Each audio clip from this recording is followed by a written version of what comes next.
bravely we prove in our striving, trudging together each day. Where there's a will, there's a way.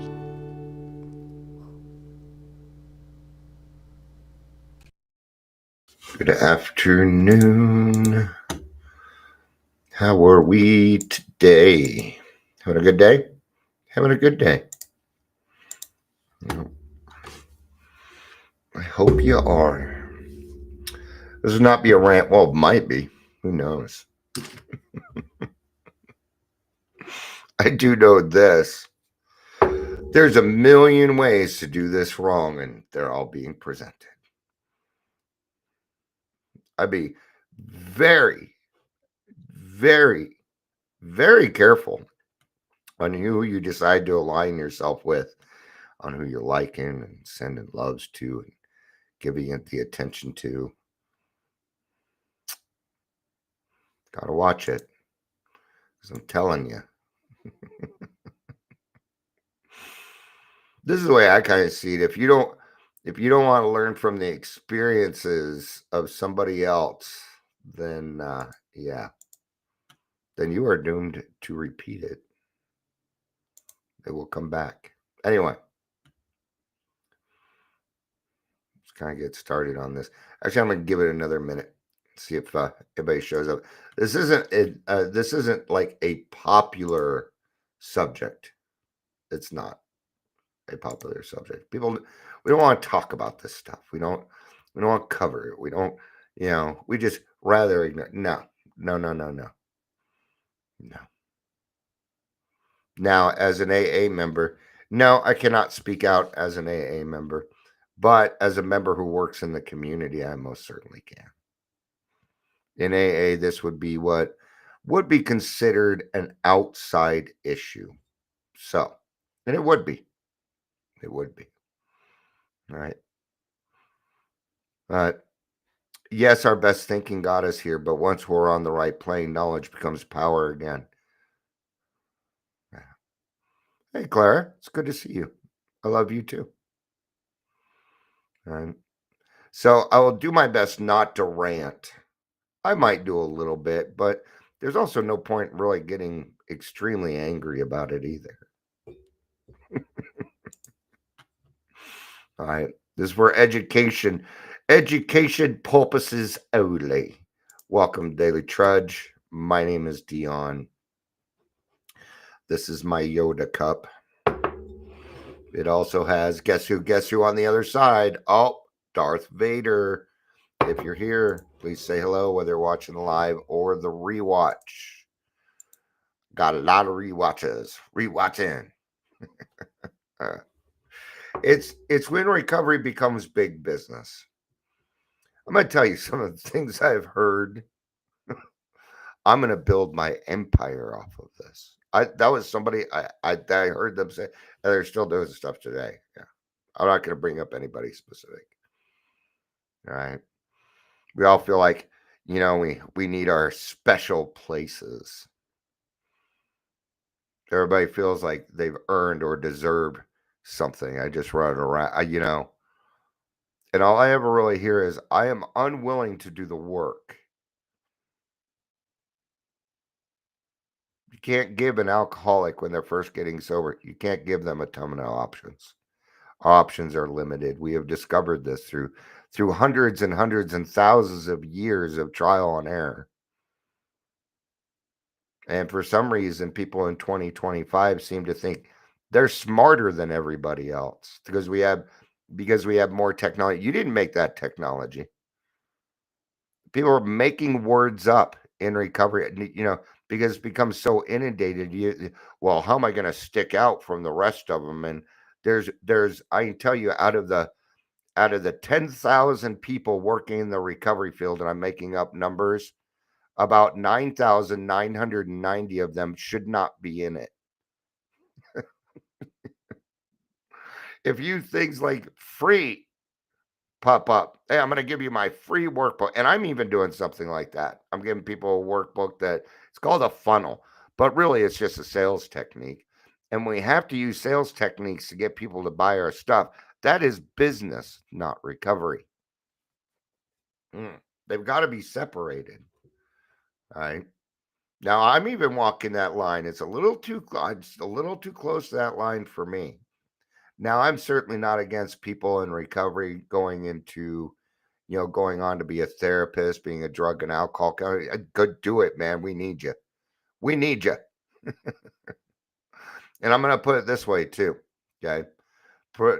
When it comes to getting somebody sober and keeping them sober, AA needs the professionals and the professionals need AA. It is how it works, but both are needed, right? I've been talking with a treatment center here in Colorado. Well, I haven't been talking with because they haven't been calling me back or setting a time, but we'll get there. I stirred the pot a little bit today. I made a couple more calls.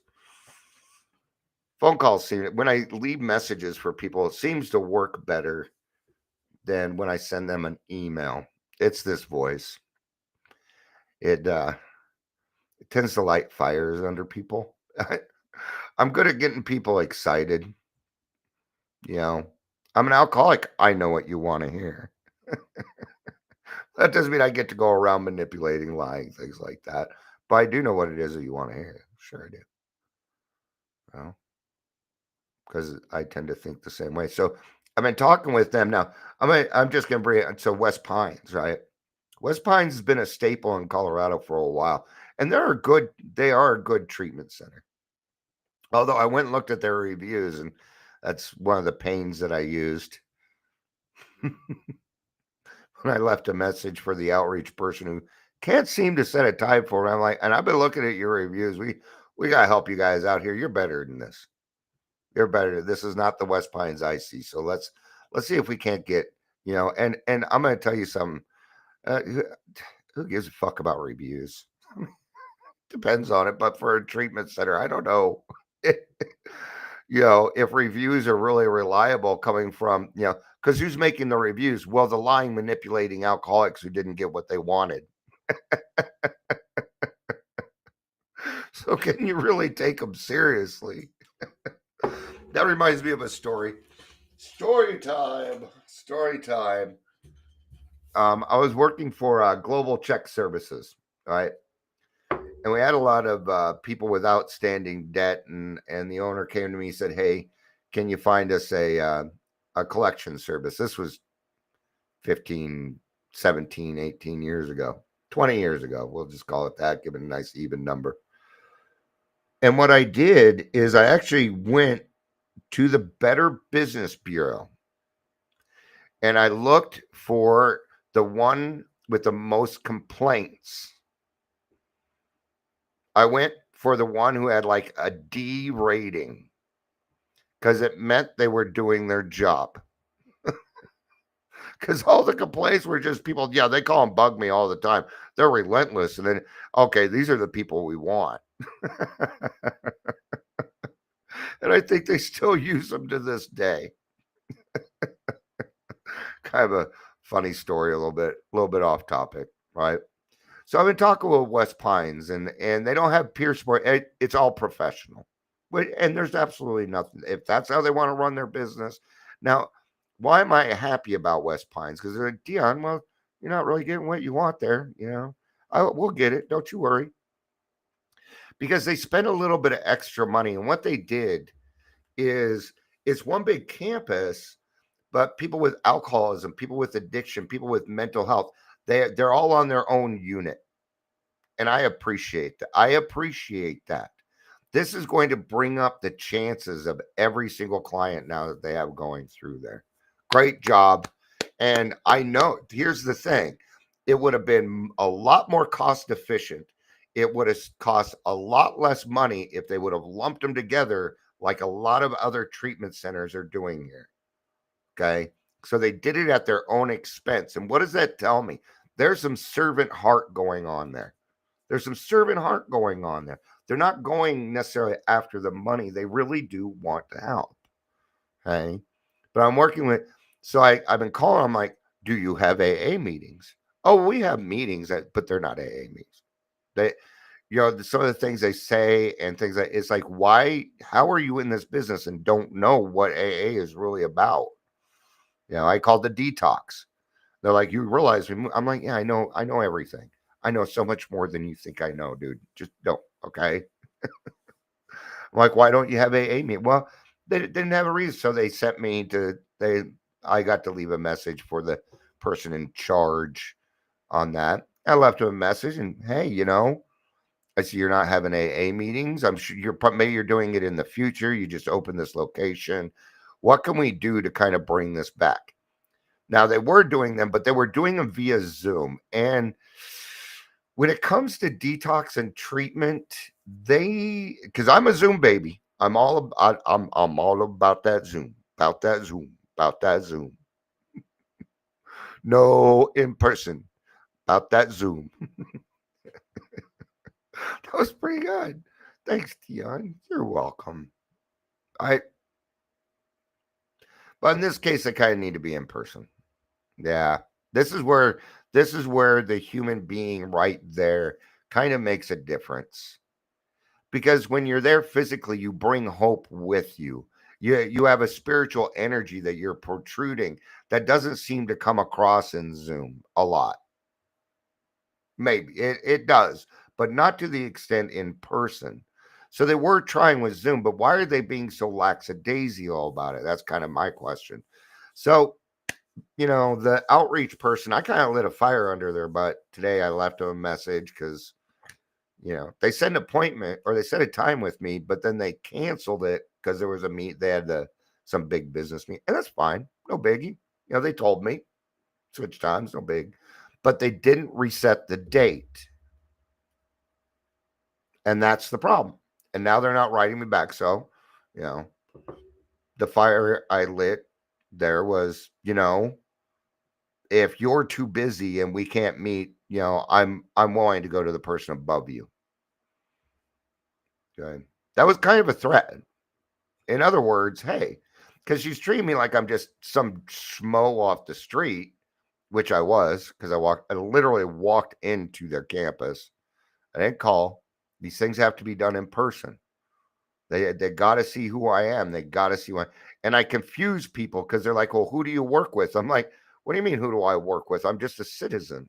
I'm just a guy out here trying to make the world a better place. And they can't understand that. They seem to think that I have to be represented by some business.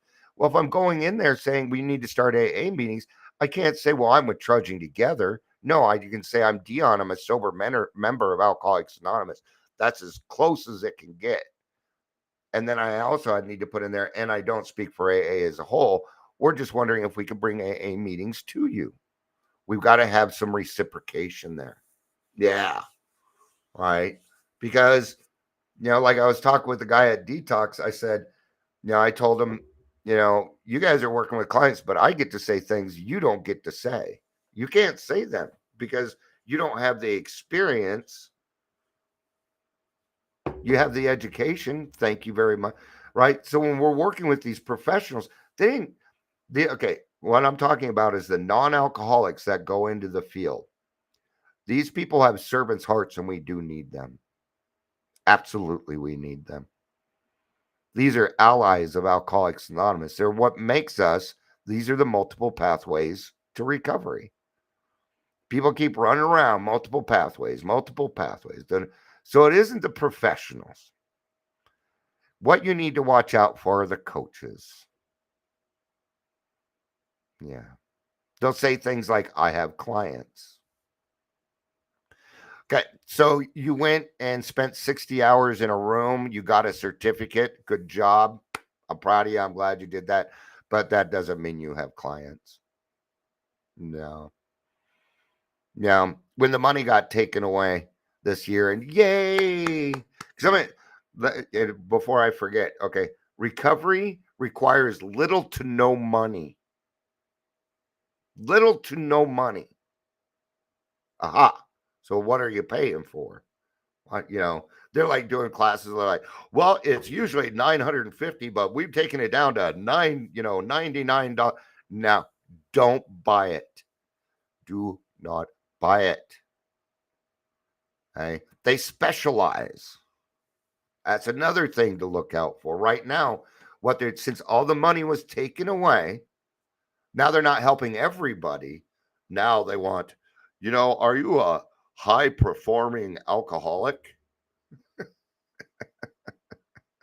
Are you a high functioning alcoholic who's in business? They're going for the entrepreneur because these people are willing to spend money. They got the money. So what are they doing? They're chasing the money. Suddenly now everybody does family services. A year ago they weren't doing family services, but that's where the grant money is now. Follow the money. You follow the money, you'll find these people. Where you won't find them is on the front lines with me because I don't see them. I hardly see anybody I know on the front lines. Hardly anybody. And it's usually me and a bunch of women. Almost always. Even church yesterday, I was the only male there. And the youngest person, probably. Oh, no, there was one male on Zoom. Yeah, there was one male on Zoom. So I wasn't the only one. My bad. I don't remember the Zoom portion. Right. That's just how my life is. All right. So there's danger. There's dangers in this. People are they're literally making things up. There's a reason why we have the DSM. The DSM is a guide to mental health. Okay. And there's a lot of great stuff in there, a lot of things that they've done. Okay.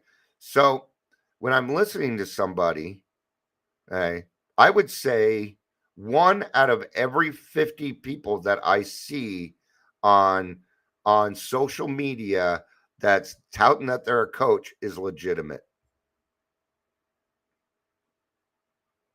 What's the first place you should look? What's the first thing you should do? Look at their eyes. If the eyes ain't shining, bullshit. It's bullshit. Automatic. Listen to your intuition. You know it's bullshit. But your brain wants the easier, softer way. Right? What's that saying from the Andy Griffith show? Whenever you give children shiny things, they chase after them. Welcome. We alcoholics who are 12, 13, 14, 15, 16 years old emotionally. Oh, we'll chase those shiny things, man. Especially when you got ADHD. Throw that on top of it. Yeah. We call this switching bait.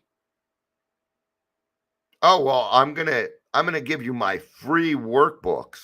My free workbook. I'm kind of doing the same thing, but I'm going to be very clear on it. I'm going to tell people exactly what I'm doing. Hey, I'm putting out this free workbook so you can see what kind of work I do, and hopefully you want a one-on-one session with me. I've always worked sales that way. I've always been very transparent. Now, am I going to be the most popular coach, or am I going to be no, I'm not.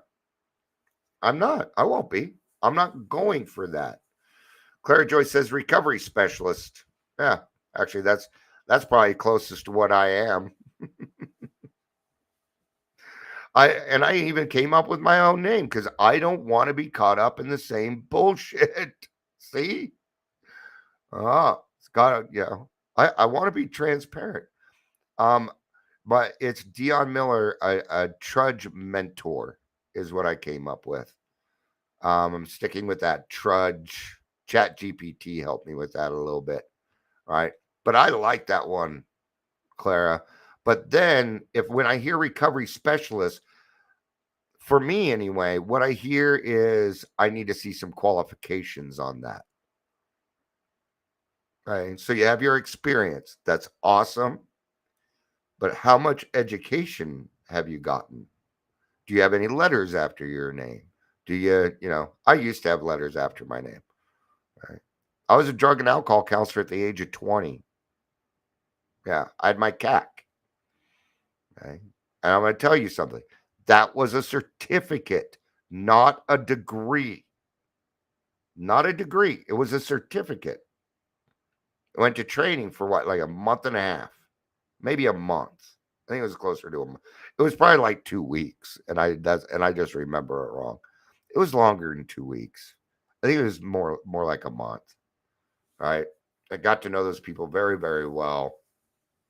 But when you go in and take a test and you don't fail because you just paid a shit ton of money for a certificate, then really are they qualified? Because see, now we're down to the trainer. Okay, recovery coaching is I think it's a the concept is great. It is, but there's no accountability in it. And what do I say? And it's true. Any alcoholic with no accountability will do the wrong thing. It's natural for them. Claire says, I was approached by a woman claiming she was a recovery specialist. She might be. She might be. I would ask for credentials at that point. And you can also reach out to me personally, and I'm more than happy to do a little quick search and find out what they actually are. Yeah, do the research. If you see somebody and you like what they have to say, now be careful on sharing people's stuff. Soberland. I see a lot of my friends post the Soberland. Nope. Because here we go again. Okay. Everything that I have is mine. Does that make sense? So I don't post anything like Eminem has 17 years, but I remove everything else and make it look like Eminem spoke directly to me and I was allowed to post this. I will not do things like that. I will not repost nefarious things. No, I will not lead you to that. Even in our grassroots group, I don't do that, even with my own stuff. Every now and again, I might put the link in that I'm live, but that is an AA group, not Dion's daily trudge stuff. It is different, right? And that's where there has to be a clean line, right? Carter says this was in the middle of Walmart. She said that I was beaming and asked me if I was sober. See? Look at the eyes. Oh, I know people that are sober all over the place. I know. I just look at your eyes. And I'll know if you're a friend of Bill W. Some of us kind of have this sixth sense when it comes, like people have gaydar. Well, I have drunk dar.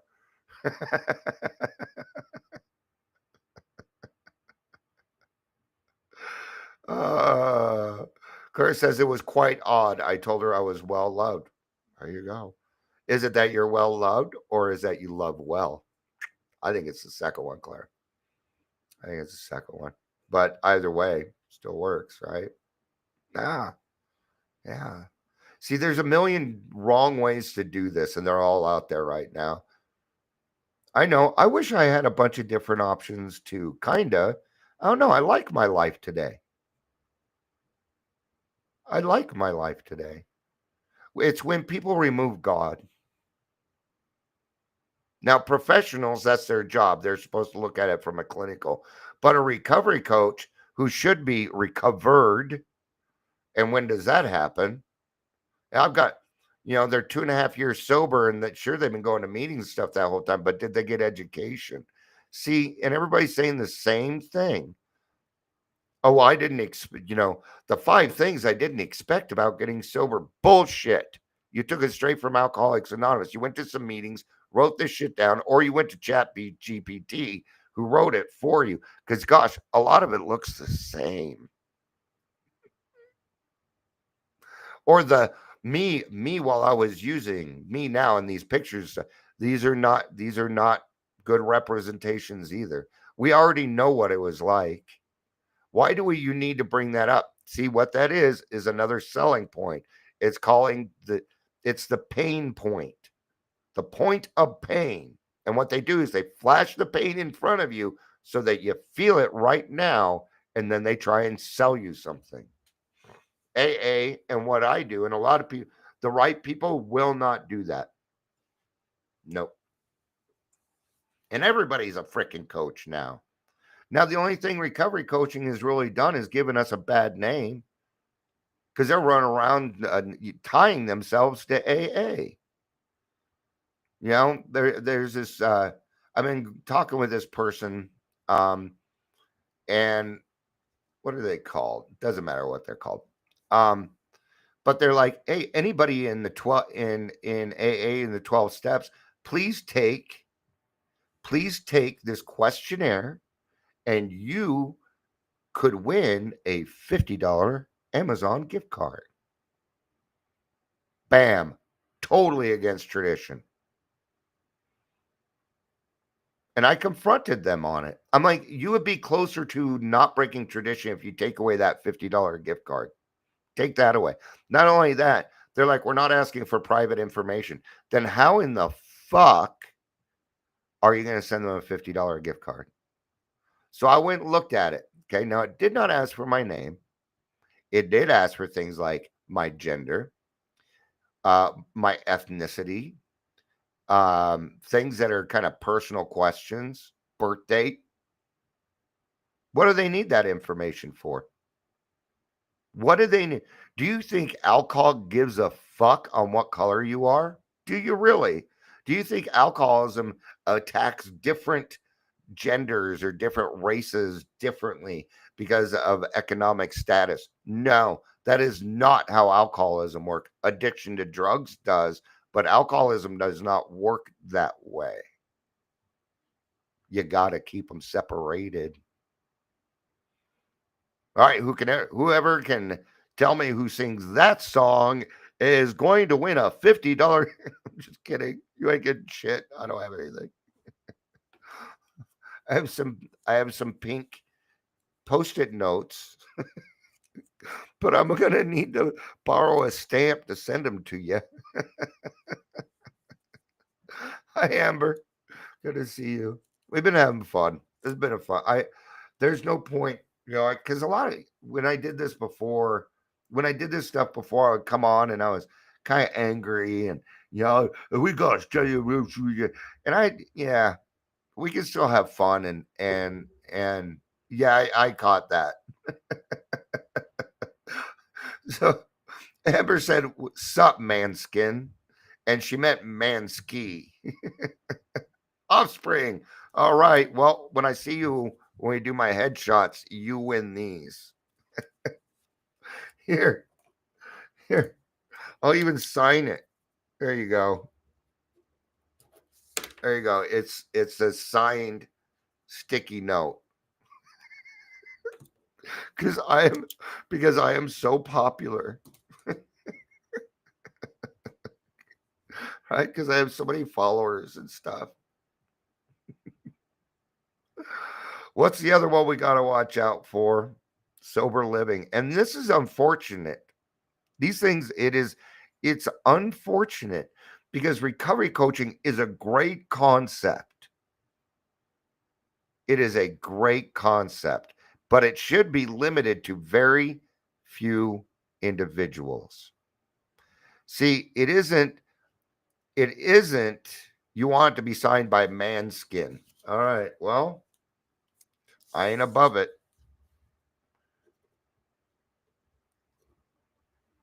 There you go. You ain't gonna be able to read it. All right, because it's in sloppy. You can't even tell what it says. My signature used to be all nice and elegant, and then I bought a house. Yeah, fuck that. I like scribble. My signature changed when I bought a house. I was at 23, 24. But it is unfortunate. Okay, there's a way that it's done. Right, and it isn't the program itself. It isn't the actual recovery coaches, because the recovery coaches are only doing what they were told by the trainer. Right? Just like about a month ago, I saw this and they were shutting down, right? They train recovery coaches. This was down in the Springs. And they were bragging. We successfully trained 6,000 6,000 recovery coaches. Okay. At about between 400 and 1,200 a pop. They didn't say that part. What is success? Okay. None of them are working in the field.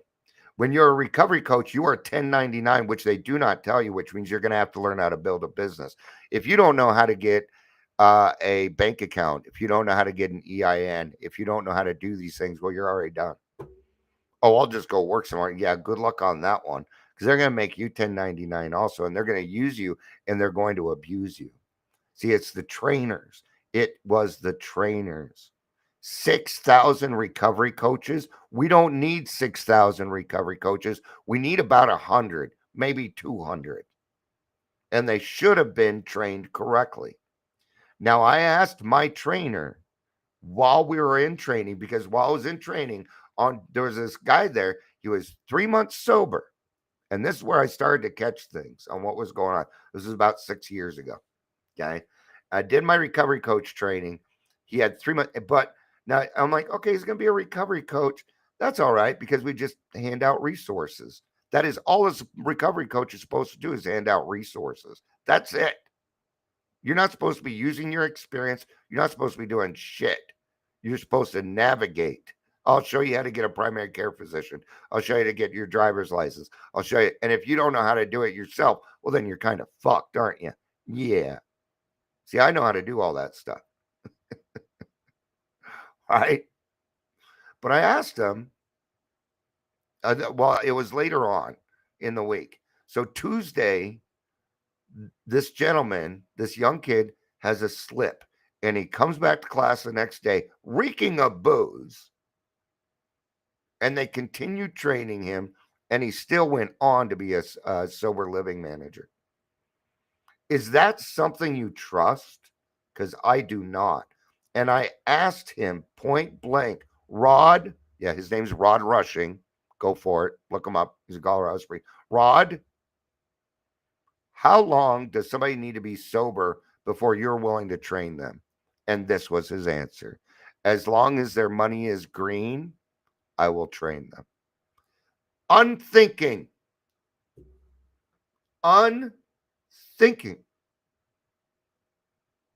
So I went to work, okay, for an RCO, Recovery Center Organization, right? Went to work for them. They sent me the contract. I look at the contract. Okay. Now, when I was in merchant services, see, I know 1099 contracts very, very well. In fact, I was in Houston in federal court for 6 freaking months arguing these points. And there's a part in it where it's a right to work, where it says, if you decide to leave, you cannot work in this field for 2 years. And that is when I knew that all they did, the way that they got their contract was they went to Google and they cut and pasted and just replaced their name with it. Is that somebody you're going to trust, who wasn't even willing to take it to a lawyer and pay the $300-400 to make sure that contract was not just legit, but legal?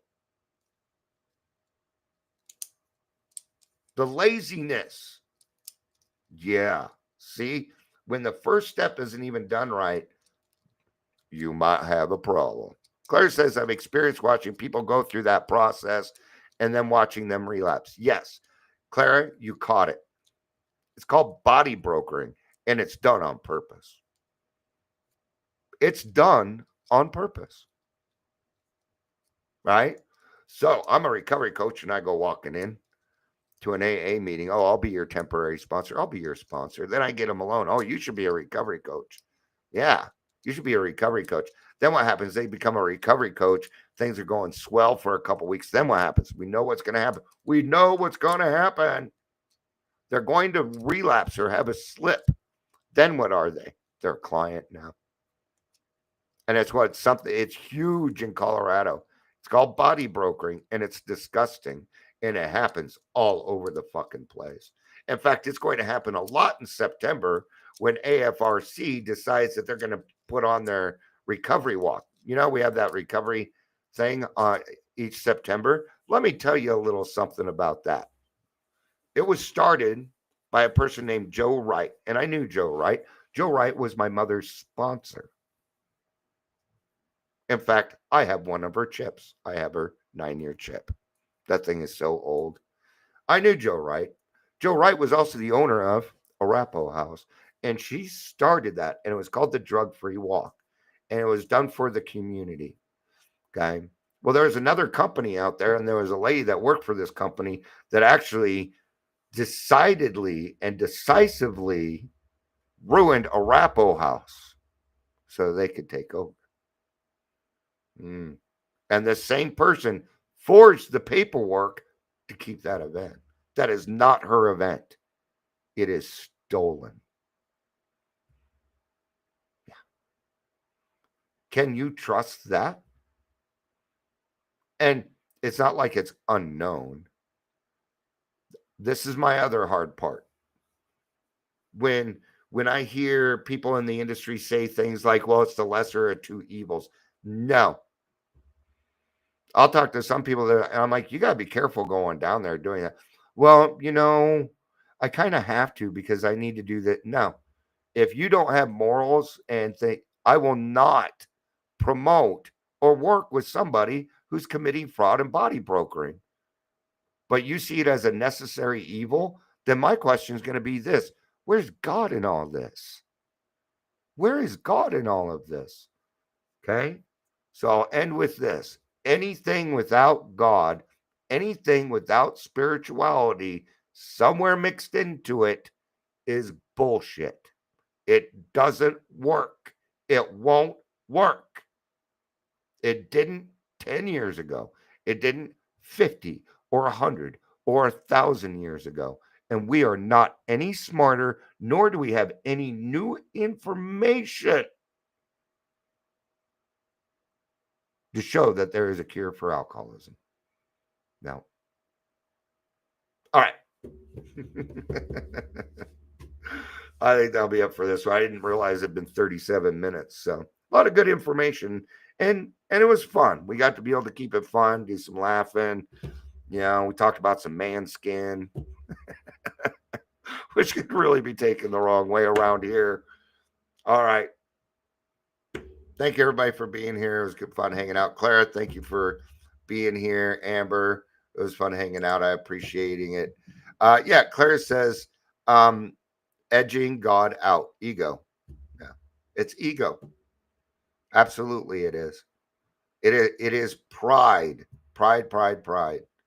Right. So that's why I could have taken all my stuff, put it all together, and put it out there. I could have done that weeks ago.